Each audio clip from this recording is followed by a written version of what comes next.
Qu'est-ce ceci? Eh bien ça, c'est quelque chose de plus moderne que ce qu'avaient nos exploitants de mines, hein, surtout dans les temps anciens. C'est une fameuse lampe à carbure de calcium. Alors, le carbure de calcium, c'est une production de hauts fourneaux, hein. C'est une pierre qui est extrêmement dure à casser, hein. Elle se dissout à l'air ambiant, hein, parce qu'elle craint énormément l'humidité et bien entendu l'eau la désagrège complètement. Par contre, en se désagrégeant, ce carbure de calcium dégage un gaz très connu qui s'appelle l'acétylène. Hein, l'acétylène qu'on retrouve dans les bouteilles, notamment chalumeau oxyacétylénique. Simplement que là, il va être créé véritablement en fonction des gouttes d'eau qui vont tomber, parce que ça, c'est une réserve d'eau, hein, qu'on remplit par ici, par ce petit orifice, on va vous le faire voir.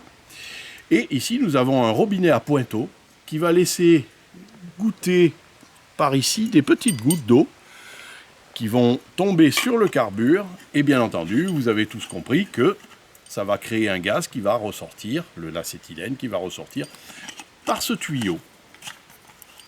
Le tuyau, à ce moment-là, nous avons un casque.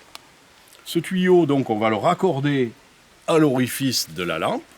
Le gaz va être acheminé jusqu'à ce bec, hein, qui est un bec. Il y a différents becs pour des litrages différents et donc des éclairages plus ou moins puissants. Hein. Plus le débit est important, plus l'éclairage est fort, hein, et évidemment, plus vous consommez également du carbure. Mais ça dure très longtemps. En moyenne, une lampe comme ça fait largement 7 ou 8 heures. Hein. Il y a un aménagement beaucoup plus moderne, hein, qui nous vient un petit peu d'un certain spéléologue appelé Robert de Joly, qui avait déjà inventé ça il y a un certain paquet d'années. C'est un piezo-électrique, tout simplement.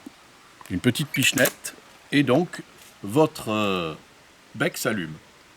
Il y a évidemment un éclairage électrique aussi de secours.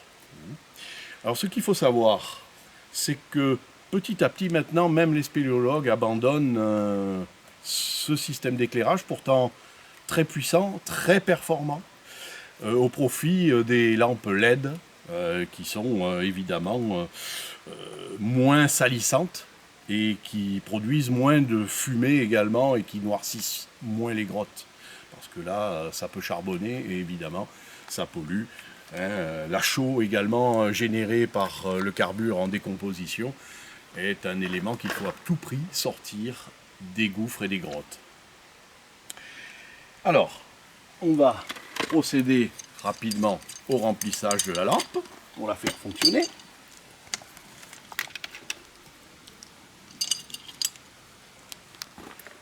Alors, on verse de l'eau, hein, tout ce qu'il y a de plus simple dedans.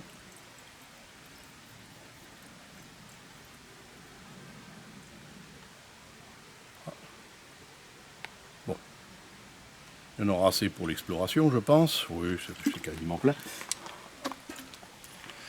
On referme le petit bouchon et on ouvre ici abondamment le robinet. Voilà quand ça marche. Voilà quand ça fonctionne. Je te mets ton bazar par là, Rentre-le peut-être un peu dedans. On est dedans. Ouais. Ah, comme vous, c'est